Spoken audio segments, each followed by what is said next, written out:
Welcome to the Love Government. I'm Dennis Leary. We're doing a series of videos called the Sex Cards. We are now on the 45th card in this series. It's called C. And we're in the key of C. We are now in the suit of sound in the structure of the card game. And that is the third card up here called C. A, B, C in the suit of sound. C looks like the moon. It's a crescent moon. Very probably all of the letters of the alphabet are based on a woman's body, because out of the love culture the alphabet was created, and the love culture was still strong when those first elements of a language were presented in pictures, like the letters. So C would be a crescent moon. Can you prove it? No, you can't prove it. But you can make reasonable conclusions. The C has two sides, as all of life does. It can be lunar C or lunacy. There's a play on words here. We're playing with words in these type of episodes, these ceremonies, these rituals, this modern technology of video production going up on the internet. This is all ceremonial at its base. Just like the old ceremonies that we used to engage in. What we're engaging in here is a ceremony of love. Love is going on because that's what we're choosing. We want to understand what love is, and so we listen and we speak about symbols. And then this gets into our minds and into our bodies, into the cells, the very cells of our being. And we are changed in this process into lovers, if that's what we want to be, if that's our goal, if that's our intention. That is the intention of the love government and what's actually happening right here, right as I speak, and then going out into the internet world. The lovers are gathering here because we invite them in. The lovers from all over space and time, which is represented by this structure here. Number is the first part of the structure, because we are, in a sense, numbers. We are mathematics. We can be reduced to numbers, and in part we already are. You have a number of your age, or tell them the date of your birth, your address, your social security number, your ID number, how much do you weigh, what quadrant are you in. These are all numbers, so you could say we're mathematics. We're numbers, but we're sacred numbers. We're not just numbers in a textbook somewhere, but the numbers have an energy to them. 1, 2, 3, 4, 5, 6, 7. Every number, if you're in that mentality, if you can get beyond the clinicality or the clinicalness of numbers, just the dry bones mathematics, the numbers come alive. So that's in the suit of number. And then we go to the suit of time. We're in time. We're in the numbers, count the time, number, that leads to time. We're in time, right? There was a time when I was younger, there's a time when I'm going to be older. Time for birth, time for death, time for eating, time for sleeping. We're in a time frame. But that's not all the story. We're in a space frame. You can't have just number and time, you have to have space, because time is associated with space. When you think about time, you think about going through space. And you time it in spaces. So it's number times space. But then this all takes a form. And form has a mass. That's the middle column. Form or mass. We have a mass to our body. We have a form. And we're in number, space, and time. And that's not the end of the story. There's a more exciting things than that. We're light. Light. Yeah, look around it like we're filming in a greenhouse here in Southern California. And we are light beings. We see light. We are light. We're light. Our souls are light. Our bodies are light. Or heavy. Then, that's not all. Then we go to life. Well, actually I skipped one here. This is life. Comes before light, life. So we have energy, we have movement. There's life happening. And then we're in sound. And we hear. So we're hearing sound. We hear the sea.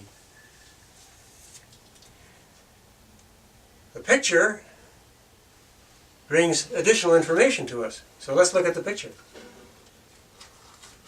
One picture is worth 1,000 words, or 10,000, or 1,000,000, I don't know. But one picture can sum it all up. Get the picture? Okay, this is the picture of the moon, associated with the sea, as a sea, water, ocean, sea, seeing with your eyes, and the letter C, which is the moon. And this card, the love card, is called the moon. The moon is shown there along with the sun. So here we have the sun and the moon together, eclipsing one another. I can't tell which, if it's a solar eclipse or a lunar eclipse. One could be over the other.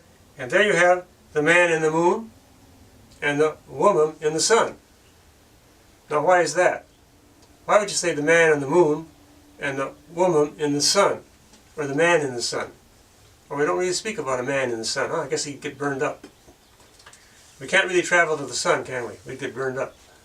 But we can travel to the moon. If you start spinning words like that, you can go into lunacy. That's the negative side of these cards. And the full moon is associated with lunacy because the moon puts out energy. And why is it called lunacy? Because the patriarchs didn't like what was happening under the full moon. So they called it lunacy. What was happening under the full moon? Same thing was happening under the full moon is happening in women's bodies.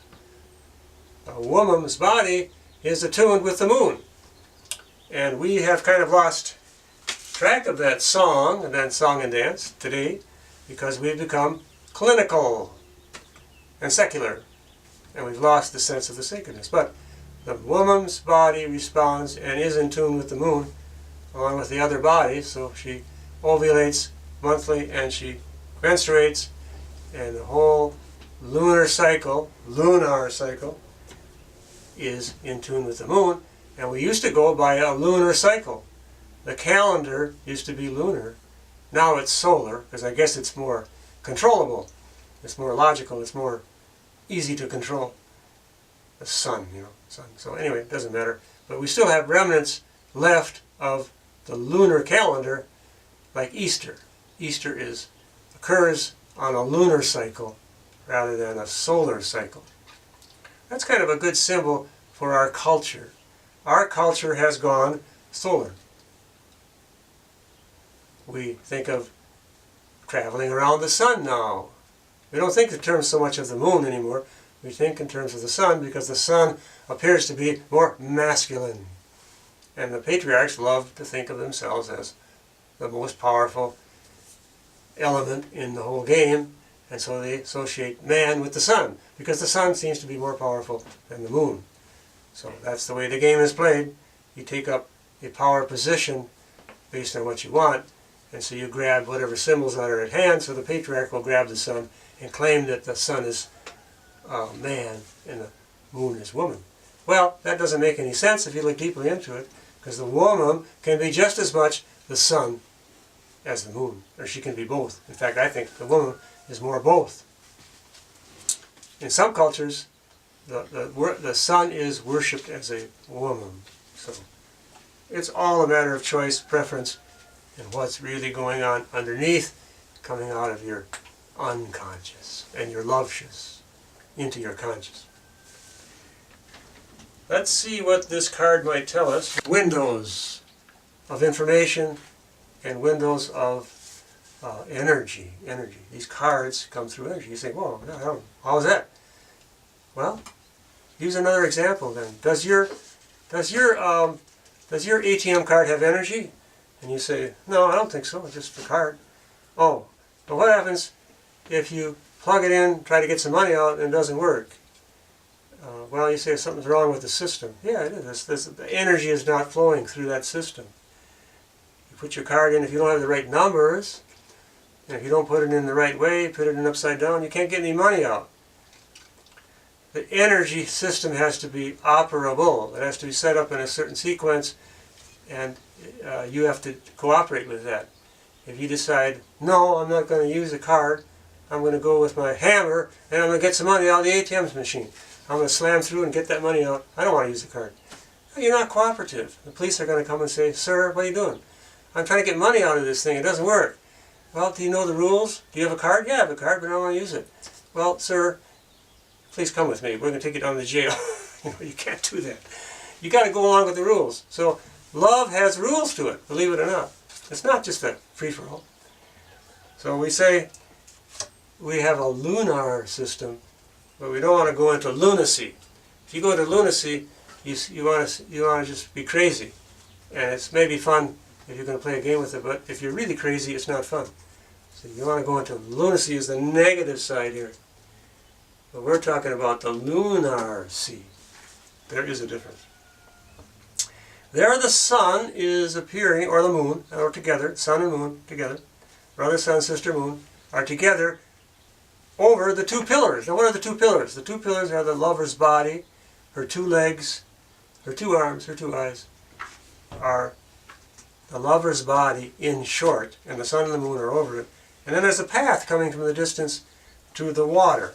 The path runs to the water. Now usually we think, oh, I'm going to go up that path away from the water, but actually we're just as true. We are coming down the path towards the water. In other words, we are coming from the sun and the moon to this earth, to the water. We're coming to the water because water is the woman's element, and we are mostly water. Our bodies are made mostly of water. So we are a little sea inside of ourselves. And that is connected with the moon because the moon and the waters go together. The moon pulls the water, or pushes the water, causes the tides. The ebb and flow of the tides is connected with the moon. And, believe it or not, the moon affects us because we're water inside. It pulls on our waters inside of ourselves. So we ebb and flow inside of ourselves according to the moon. A little bit. Mind you, you won't notice it unless you're very sensitive to it.